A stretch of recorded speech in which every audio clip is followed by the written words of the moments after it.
आप सभी को जय मसीह की प्रियो। क्या बाइबल की अंतिम पुस्तक प्रकाशित वाक्य के गुप्त कोड्स का रहस्य आपको पता है? क्या आप जानना चाहते हैं कि 7 चर्च, 7 स्वर्गदूत और 7 तुरहियों का मतलब क्या है, और वो 686 की डरावनी संख्या जो पूरी दुनिया को हिला देती है, असल में किसे दर्शाती है? दोस्तों, ये वीडियो आपको न केवल इन गहरे रहस्यों से परिचित कराएगा, बल्कि आपकी आत्मा को एक नई दिशा देगा। अगर आप इसे मिस करेंगे तो शायद जीवन का सबसे महत्वपूर्ण संदेश चूक जाएंगे। इसलिए इसे आखिरी तक देखिए, क्योंकि अंत में वह राज है जो आपको सोचने पर मजबूर कर देगा। अगर यह संदेश आपको छूता है तो इस वीडियो को लाइक और शेयर करें, चैनल को सब्सक्राइब करें और कमेंट बॉक्स में जोर से लिखें हालेलुया। तो तैयार हो जाइए, क्योंकि रहस्यों का पर्दा अब उठने वाला है। तो चलिए इस अद्भुत खजाने को खोलते हैं। बाइबल की अंतिम पुस्तक प्रकाशित वाक्य एक ऐसी पुस्तक है जो रहस्यों, भविष्यवाणियों और आध्यात्मिक संदेशों से भरी हुई है। यह पुस्तक यूहन्ना प्रेरित को पतमोस द्वीप पर दी गई दिव्य दृष्टि का विवरण है। प्रकाशित वाक्य का मूल उद्देश्य यह है कि परमेश्वर अपनी योजना को प्रकट करें और मानवता को आने वाले समय के लिए तैयार करें। यह पुस्तक एक गुप्त कोड की तरह है, जिसे समझने के लिए गहरी आत्मिक दृष्टि और पवित्र आत्मा की सहायता की आवश्यकता होती है। धन्य है वह जो इसे पढ़ता और सुनता है। प्रकाशित वाक्य एक अध्याय 3 वचन में लिखा है, धन्य है वह जो इस भविष्यद्वाणी के वचन पढ़ता और जो सुनते हैं और इनमें लिखी बातों को मानते हैं, क्योंकि समय निकट है। यह श्रोता के दिल को प्रेरित करता है कि वह इन रहस्यमय वचनों को केवल समझे नहीं, बल्कि अपने जीवन में लागू करे। प्रकाशित वाक्य 2 से 3। प्रकाशित वाक्य में 7 चर्चों का उल्लेख किया गया है। इफिसुस चर्च, प्रकाशित वाक्य 2 अध्याय 1 से 7 वचन। यहां चर्च को उसकी मेहनत और धीरज के लिए सराहा गया, लेकिन उसकी पहली प्रेम और विश्वास को खोने के लिए फटकारा गया। अपना पहला प्रेम याद करो और पश्चाताप करो। 2 स्मिर्ना चर्च, प्रकाशित वाक्य 2 अध्याय 8 से 11 वचन। स्मिर्ना को उसके दुख और सताव के बावजूद विश्वास में स्थिर रहने के लिए प्रेरित किया गया। मृत्यु तक विश्वास योग्य रहो और मैं तुम्हें जीवन का मुकुट दूंगा। 3 परगमुन चर्च, प्रकाशित वाक्य 2 अध्याय 12 से 17 वचन। यहां चर्च को उसकी कुछ गलत शिक्षाओं को सहन करने के लिए चेतावनी दी गई। तलवार से मैं तुझे न्याय दूंगा, पश्चाताप करो। 4 थुआतीरा चर्च, प्रकाशित वाक्य 2 अध्याय 18 से 29 वचन। इस चर्च को विश्वास और सेवा के लिए सराहा गया, लेकिन झूठे भविष्यवक्ता को सहन करने के लिए चेतावनी दी गई। 5 सरदिस चर्च, प्रकाशित वाक्य 3 अध्याय 1 से 6 वचन। यह चर्च जीवित तो प्रतीत होता है, लेकिन आत्मिक रूप से मृत था। जागते रहो और जो थोड़ा बचा है उसे मजबूत करो। 6 फिलाडेल्फिया चर्च, प्रकाशित वाक्य 3 अध्याय 7 से 13 वचन। यह चर्च विश्वास, योग्यता और धीरज के लिए सराहा गया। मैं तुम्हारे सामने एक खुला हुआ दरवाजा रखता हूं। 7 लौदीकिया चर्च, प्रकाशित वाक्य 3 अध्याय 14 से 22 वचन। यह चर्च गुनगुना था, न गर्म न ठंडा। मैं तुझसे कहता हूं, आग में तपा हुआ सोना खरीद, जिससे तू धनी हो सके। क्या हम इन संदेशों को समझते हैं? 7 चर्चों के संदेश आज भी उतने ही प्रासंगिक हैं। ये चर्च केवल ऐतिहासिक स्थान नहीं है, ये हर मसीही की आत्मिक अवस्था का प्रतीक है। 666 का रहस्य, प्रकाशित वाक्य 13 अध्याय 18 वचन। यह बुद्धिमानी की बात है। जो समझ रखता है वह पशु की संख्या गिने, क्योंकि वह एक मनुष्य की संख्या है। उसकी संख्या 666 है। यह संख्या शैतानी सत्ता का प्रतीक है। लेकिन क्या यह केवल डराने के लिए है? नहीं, यह संख्या हमें चेतावनी देती है कि हम अपने जीवन में शुद्धता और सत्यता बनाए रखें। यह याद रखने का आह्वान है कि परमेश्वर का मुहर ही हमें बचा सकता है। प्रकाशित वाक्य 19। प्रकाशित वाक्य के 19 अंत में मसीह की विजय का वर्णन है। यह हमें विश्वास दिलाता है कि अंततः शैतान पराजित होगा और परमेश्वर की महिमा का राज्य स्थापित होगा। क्या आप इन गुप्त कोड्स को समझने के लिए तैयार हैं? क्या आपका हृदय प्रकाशित वाक्य के रहस्यों को जानने के लिए उत्सुक है? क्या आप उस राज्य का हिस्सा बनना चाहते हैं जहां मृत्यु, शोक और आंसू नहीं होंगे? जो जय पाएगा, मैं उसे जीवन के जल का सोता मुक्त में दूंगा। प्रकाशित वाक्य 21 अध्याय 6 वचन। आइए इस अद्भुत पुस्तक के रहस्यों में गहराई से उतरें और जानें कि कैसे यह हमें अनंत जीवन की ओर ले जाती है। प्रकाशित वाक्य की पुस्तक में 7 तुरहियों और 7 कटोरों का वर्णन परमेश्वर के न्याय और चेतावनी के रूप में किया गया है। यह खंड हमें समझने में मदद करेगा कि ये घटनाएं क्यों महत्वपूर्ण हैं और इनका क्या आध्यात्मिक अर्थ है। प्रकाशित वाक्य 8 से 11। 7 तुरहियां परमेश्वर के न्याय के क्रमिक चरणों को दिखाती हैं। हर बार जब एक तुरही बजाई जाती है तो पृथ्वी, आकाश और मानवता पर अलग अलग प्रकार की विपत्तियां आती हैं। आइए इन तुरहियों को विस्तार से समझें। प्रकाशित वाक्य 8 अध्याय 7 वचन। और पहली ने तुरही फूंकी और ओले और आग जो लहू से मिलाए हुए थे पृथ्वी पर गिरे, और पृथ्वी का 1/3 जल गया और पेड़ों का 1/3 जल गया और सारी हरी घास जल गई। पहली तुरही हमें प्रकृति के प्रति मानवता की लापरवाही और इसके विनाशकारी परिणामों की चेतावनी देती है। यह हमें आत्मिक जागरूकता की ओर बुलाती है। सवाल, क्या हमारी आत्मा परमेश्वर के लिए हरी भरी है या हमने इसे बंजर बना दिया है? प्रकाशित वाक्य 8 अध्याय 8 से 9 वचन। और दूसरी ने तुरही फूंकी और आग से जलता हुआ एक बड़ा पहाड़ समुद्र में गिरा और समुद्र का 1/3 रक्त बन गया। यह दृश्य समुद्री जीवन के विनाश और दुनिया की आर्थिक प्रणालियों पर पड़ने वाले प्रभाव का प्रतीक है। क्या हमने अपने सांसारिक लालच में सृष्टि के इस अद्भुत संसाधन को दूषित कर दिया है? प्रकाशित वाक्य 8 अध्याय 10 से 11 वचन। और तीसरी ने तुरही फूंकी और एक बड़ा तारा जो मशाल की तरह जल रहा था आकाश से गिरा और नदियों के 1/3 और जल के सोतों पर गिरा। उस तारे का नाम अपसिंथ है और जल का 1/3 कड़वा हो गया और बहुत लोग उस जल के कारण मर गए। अपसिंथ आत्मिक और शारीरिक जीवन को दूषित करने वाले पापों का प्रतीक है। क्या हमारे जीवन का स्रोत यानी आत्मा कड़वाहट और पाप से दूषित है? प्रकाशित वाक्य 8 अध्याय 12 वचन। और चौथी ने तुरही फूंकी और सूर्य का 1/3, चंद्रमा का 1/3 और तारों का 1/3 मारा गया ताकि उनका 1/3 अंधेरा हो जाए। यह दृश्य हमें उस आत्मिक अंधकार की याद दिलाता है जो तब आता है जब हम परमेश्वर से दूर होते हैं। क्या हमारा जीवन आत्मिक प्रकाश से आलोकित है या हम अंधकार में जी रहे हैं?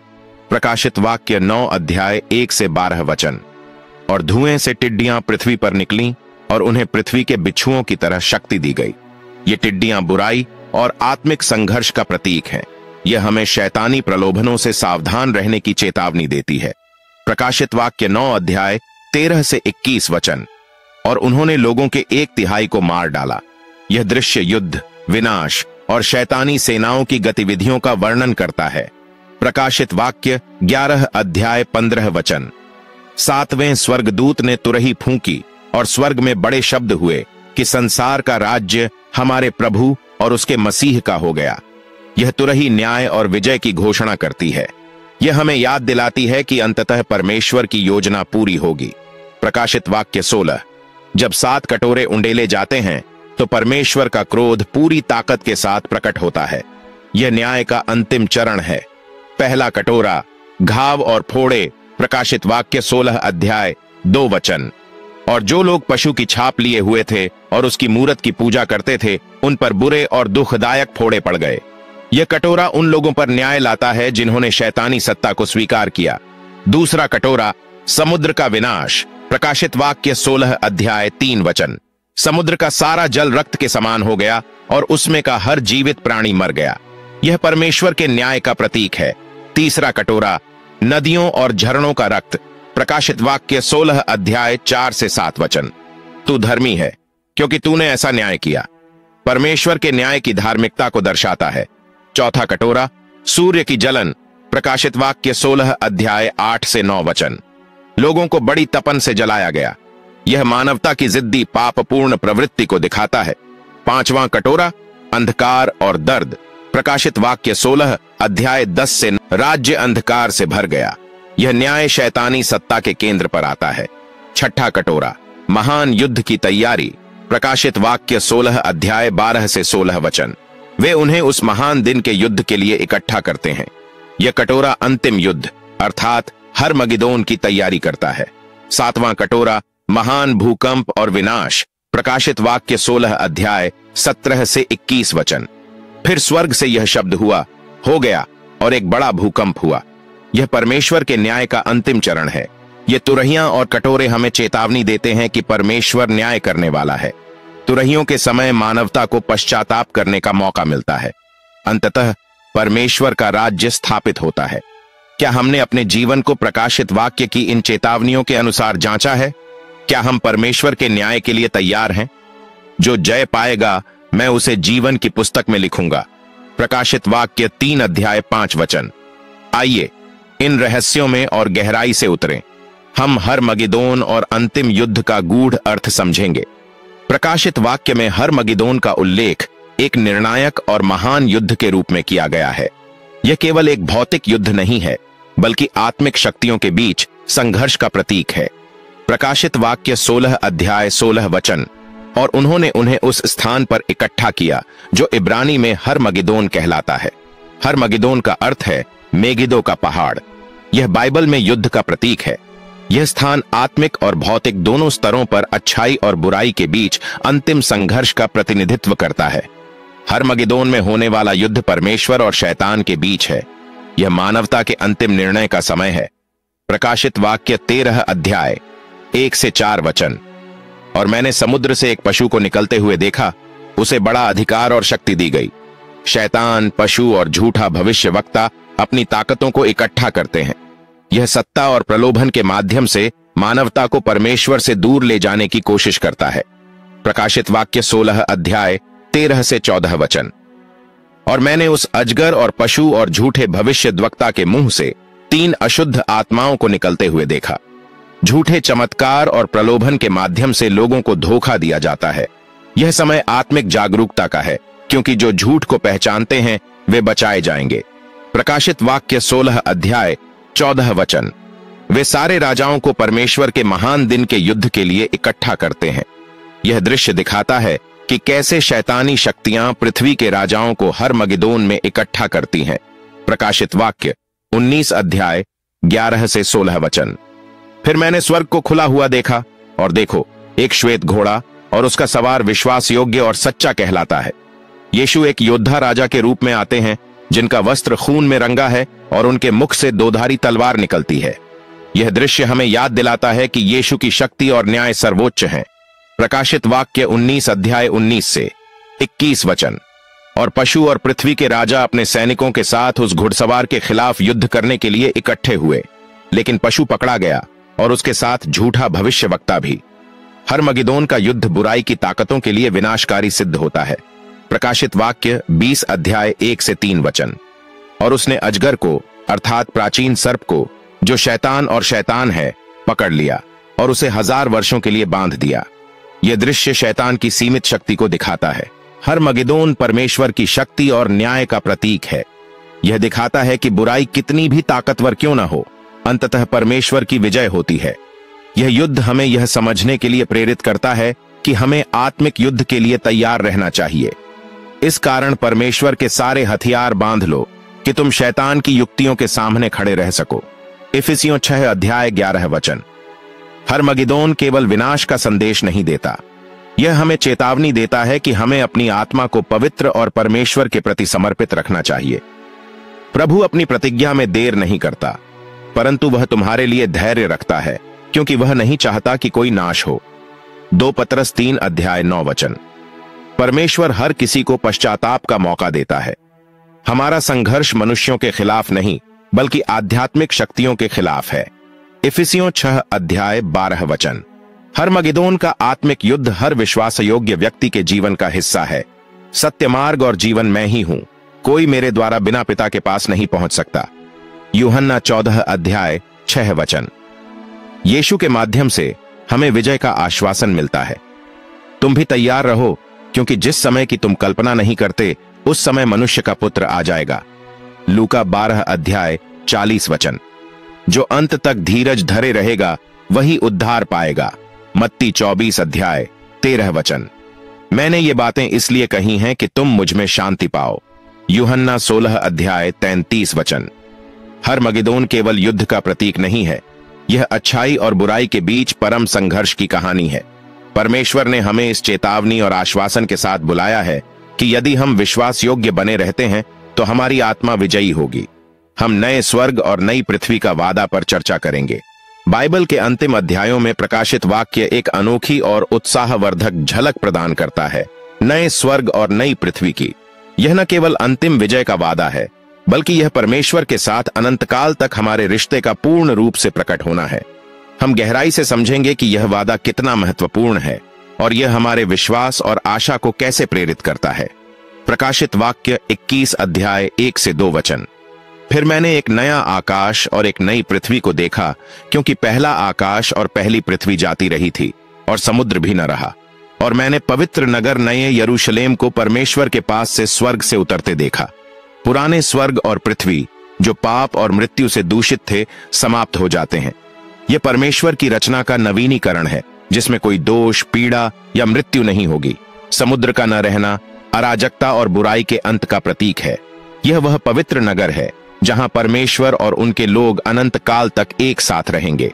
यह हमारी आत्मा के अंतिम विश्राम स्थान का प्रतीक है। प्रकाशित वाक्य 21 अध्याय 10 से 11 वचन। और वह मुझे आत्मा में एक बड़े और ऊंचे पहाड़ पर ले गया और मुझे पवित्र नगर यरूशलेम को दिखाया, जो स्वर्ग से परमेश्वर के पास से उतर रहा था। यशायाह 65 अध्याय 17 से 18 वचन में परमेश्वर कहते हैं, क्योंकि देखो, मैं नया आकाश और नई पृथ्वी बनाऊंगा। यह परमेश्वर की प्रतिज्ञा और उनके लोगों के लिए उनके प्रेम का प्रदर्शन है। यह नगर सोने, कीमती पत्थरों और अद्वितीय वास्तुकला से भरा हुआ है। इसके 12 फाटक इसराइल के 12 गोत्रों का प्रतीक हैं और उसकी नींव 12 प्रेरितों के नामों से सजी है। प्रकाशित वाक्य 21 अध्याय 3 वचन कहता है, और देखो, परमेश्वर का डेरा मनुष्यों के साथ है और वह उनके साथ रहेगा। यह स्थान केवल एक भौतिक घर नहीं, बल्कि आत्मिक पुनर्मिलन का केंद्र है। और वह उनकी आंखों के सारे आंसू पोंछ देगा और न मृत्यु रहेगी और न शोक, न विलाप, न पीड़ा। प्रकाशित वाक्य 21 अध्याय 4 वचन। यह वादा अनंतकालीन शांति का है। उस नगर में सूर्य या चंद्रमा की आवश्यकता नहीं, क्योंकि परमेश्वर का तेज उसे प्रकाशित करता है। प्रकाशित वाक्य 21 अध्याय 23 वचन। परमेश्वर स्वयं प्रकाश और जीवन के स्रोत होंगे और उसमें कोई अपवित्र वस्तु कभी प्रवेश नहीं करेगी। प्रकाशित वाक्य 21 अध्याय 27 वचन। केवल वे लोग जो परमेश्वर के मेमने की पुस्तक में लिखे गए हैं वहां प्रवेश करेंगे। और उसने मुझे नदी का जल दिखाया और जीवन का वृक्ष भी, जो हर महीने फल देता है। प्रकाशित वाक्य 22 अध्याय 1 से 2 वचन। जीवन का वृक्ष और जल शाश्वत जीवन और आत्मिक संतुष्टि का प्रतीक है।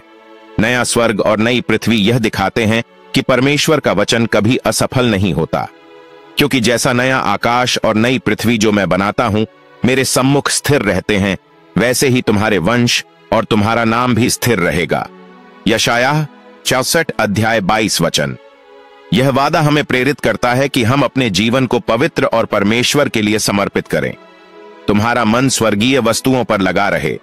कुलुस्सियों 3 अध्याय 2 वचन। नया यरूशलेम हमें यह समझने में मदद करता है कि परमेश्वर के साथ संबंध हमारे जीवन का अंतिम उद्देश्य है। इस कारण हे प्रियो, जबकि तुम इन बातों की आशा रखते हो, तो यत्न करो कि तुम शांति से उसके सम्मुख निष्कलंक और निर्दोष ठहरो। 2 पत्रस 3 अध्याय 14 वचन। देखो, मैं शीघ्र आने वाला हूं और प्रत्येक को उसके काम के अनुसार बदला दूंगा। प्रकाशित वाक्य 22 अध्याय 12 वचन। धन्य हैं वे जो उसकी आज्ञाओं को मानते हैं। प्रकाशित वाक्य 22 अध्याय 14 वचन। वचन के प्रति आज्ञाकारिता हमें परमेश्वर के राज्य में ले जाएगी। प्रकाशित वाक्य 22 अध्याय 17 वचन। और आत्मा और दुल्हन कहती हैं, आ, और जो सुनता है वह भी कहे, आ, और जो प्यासा हो वह आए, जो कोई चाहे वह जीवन का जल सेंतमेंत ले। यह निमंत्रण हर इंसान के लिए है, आने और जीवन का जल ग्रहण करने का। प्रकाशित वाक्य 22 अध्याय 18 से 19 वचन में परमेश्वर चेतावनी देते हैं कि इस पुस्तक में लिखे गए वचनों को कोई घटाए या बढ़ाए नहीं। यह हमें सिखाता है कि हमें परमेश्वर के वचन के प्रति गंभीर रहना चाहिए। नए स्वर्ग और नई पृथ्वी का वादा परमेश्वर की असीम दया, प्रेम और शक्ति का प्रमाण है। यह हमें याद दिलाता है कि हमारा अंतिम उद्देश्य क्या है, परमेश्वर के साथ अनंत काल बिताना। हम अंतिम चेतावनी और यीशु का शीघ्र आगमन पर चर्चा करेंगे। प्रकाशित वाक्य की पुस्तक न केवल भविष्य की झलक देती है, बल्कि यह प्रत्येक विश्वासी को परमेश्वर के वचन के प्रति जागरूक रहने की चेतावनी और आश्वासन देती है। इसका अंतिम अध्याय हमें यीशु मसीह की शीघ्र वापसी के बारे में उत्साह, चेतावनी और प्रेरणा प्रदान करता है। हम गहराई से जानेंगे कि कैसे यह संदेश हमारे जीवन को प्रभावित करता है और हमें परमेश्वर के करीब लाता है। प्रकाशित वाक्य 22 अध्याय 7 वचन। देख, मैं शीघ्र आने वाला हूं। धन्य है वह जो इस पुस्तक की भविष्यवाणी की बातों को मानता है। शीघ्र शब्द हमें यह समझने में मदद करता है कि यीशु की वापसी निश्चित है और वह किसी भी समय हो सकती है। मत्ती 24 अध्याय 54 वचन हमें चेतावनी देता है, इसलिए तुम भी तैयार रहो, क्योंकि जिस घड़ी तुम सोचते भी नहीं, उसी घड़ी मनुष्य का पुत्र आ जाएगा। वे जो वचन को मानते हैं और उस पर चलते हैं, उनके लिए अनंतकालीन आशीषें हैं।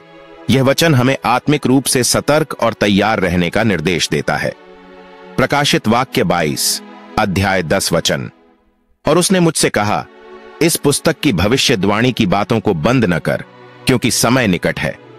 यीशु के आगमन की घड़ी करीब है। यह हमें अपने जीवन को आत्मनिरीक्षण करने और आत्मा की तैयारी करने के लिए प्रेरित करता है। प्रेरित पतरस हमें चेतावनी देते हैं, परमेश्वर के न्याय का समय आ पहुंचा है। 1 पतरस 4 अध्याय 17 वचन। मत्ती 25 अध्याय 13 वचन में लिखा है, इसलिए जागते रहो, क्योंकि तुम न तो वह दिन जानते हो न घड़ी। आत्मिक जागरूकता और प्रार्थना ही हमारा मार्गदर्शन करेगी। प्रकाशित वाक्य 22 अध्याय 18 से 19 वचन। मैं हर एक को जो इस पुस्तक की भविष्यवाणी की बातों को सुनता है चिताता हूं। यदि कोई इन बातों में कुछ जोड़ दे, तो परमेश्वर उन विपत्तियों को जो इस पुस्तक में लिखी गई हैं, उस पर बढ़ा देगा। परमेश्वर का वचन अपरिवर्तनीय है, इसमें जोड़ने या घटाने की कोई आवश्यकता नहीं। यह वचन हमें सिखाता है कि हमें अपने विश्वास और शिक्षाओं में सत्य और पवित्रता बनाए रखनी चाहिए। जो वचन को तोड़ मरोड़ कर प्रस्तुत करते हैं, उनके लिए गंभीर दंड है। यह चेतावनी हमें याद दिलाती है कि सच्चाई पर विश्वास और उसे बनाए रखना अनिवार्य है। प्रकाशित वाक्य 22 अध्याय 12 से 13 वचन। देख, मैं शीघ्र आने वाला हूं और प्रत्येक को उसके काम के अनुसार बदला दूंगा। मैं अल्फा और ओमेगा, पहला और आखिरी, आदि और अंत हूं। यीशु मसीह का अनंतकालीन अस्तित्व और शक्ति का प्रतीक। यह हमें दिखाता है कि वही सृष्टि का प्रारंभ और अंत है। हर व्यक्ति को उसके जीवन के कर्मों के अनुसार प्रतिफल मिलेगा। जो कोई आत्मा में बोता है, वह आत्मा से अनंत जीवन काटेगा। गलातियों 6 अध्याय 8 वचन। जीवन के वृक्ष और पवित्र नगर में प्रवेश का वादा। धन्य है वे जो उसकी आज्ञाओं को मानते हैं। प्रकाशित वाक्य 22 अध्याय 14 वचन। प्रकाशित वाक्य 22 अध्याय 17 वचन। आत्मा और दुल्हन कहती हैं, आ, और जो सुनता है वह भी कहे, आ, और जो प्यासा हो वह आए। जो कोई चाहे वह जीवन का जल सेंत मेंत ले। यह यीशु मसीह के द्वारा मिलने वाले शाश्वत जीवन का प्रतीक है। यह हर प्यासे आत्मा के लिए परमेश्वर का मुक्त उपहार है। परमेश्वर हर व्यक्ति को अपने पास बुलाते हैं, क्योंकि जो कोई प्रभु का नाम लेगा वह उद्धार पाएगा। रोमियो 10 अध्याय 13 वचन। यह निमंत्रण हर इंसान के लिए है, चाहे वह किसी भी स्थिति में हो। जो मेरे पास आता है उसे मैं कभी नहीं ठुकराऊंगा। यूहन्ना 6 अध्याय 97 वचन। प्रकाशित वाक्य 22 अध्याय 20 वचन। जो इन बातों का साक्षी है वह कहता है, हां, मैं शीघ्र आने वाला हूं। यह वचन हर विश्वासी को विश्वास और आशा प्रदान करता है। यीशु का आगमन निश्चित और अटल है। यह प्रार्थना हर मसीही विश्वासी की पुकार होनी चाहिए। हमें यीशु के आगमन के लिए तत्पर रहना चाहिए। यीशु मसीह की शीघ्र वापसी केवल एक चेतावनी नहीं, बल्कि एक आशा का संदेश है। यह हमें प्रेरित करता है कि हम अपने जीवन को आत्मिक रूप से तैयार रखें, परमेश्वर के वचन को मानें और हर प्यासे आत्मा को उनके पास लाने के लिए प्रयासरत रहे। प्रकाशित वाक्य की पुस्तक हमें सिखाती है कि अंत केवल एक नई शुरुआत है। यह पुस्तक हमें विश्वास, आशा और पवित्रता में जीने के लिए प्रेरित करती है। हे प्रभु यीशु, आ। यह प्रार्थना हमारे जीवन का केंद्र होनी चाहिए। दोस्तों, बाइबल की अंतिम पुस्तक प्रकाशित वाक्य केवल रहस्यों और गुप्त कोड्स की कहानी नहीं है, बल्कि यह हमारे आत्मिक जीवन के लिए एक चेतावनी, एक संदेश और एक मार्गदर्शन है। 7 चर्च, 7 स्वर्गदूत और 7 तुरहियां हमें सिखाती हैं कि समय बहुत कम है और हमें अपने जीवन को पवित्र और ईश्वर की योजना के अनुसार तैयार करना होगा। 666 की संख्या सिर्फ डराने के लिए नहीं है। यह हमें याद दिलाती है कि शैतानी ताकतें हमारे आसपास हैं, लेकिन अगर हम प्रभु यीशु मसीह पर विश्वास रखें तो हमें कोई नुकसान नहीं पहुंचा सकता। आखिरकार प्रकाशित वाक्य हमें एक बड़ी आशा देता है। यीशु की दूसरी आगमन और हमारे लिए स्वर्ग का वादा। तो आइए अपने जीवन को प्रभु के हाथों में सौंपें और उस दिन के लिए तैयार रहें जब वह हमें अपने अनंत प्रेम और अनुग्रह में बुलाएंगे। प्रकाशित वाक्य हमें चेतावनी देता है कि हमें अपनी आत्मा को शुद्ध रखना चाहिए और प्रभु यीशु मसीह पर पूरा भरोसा करना चाहिए।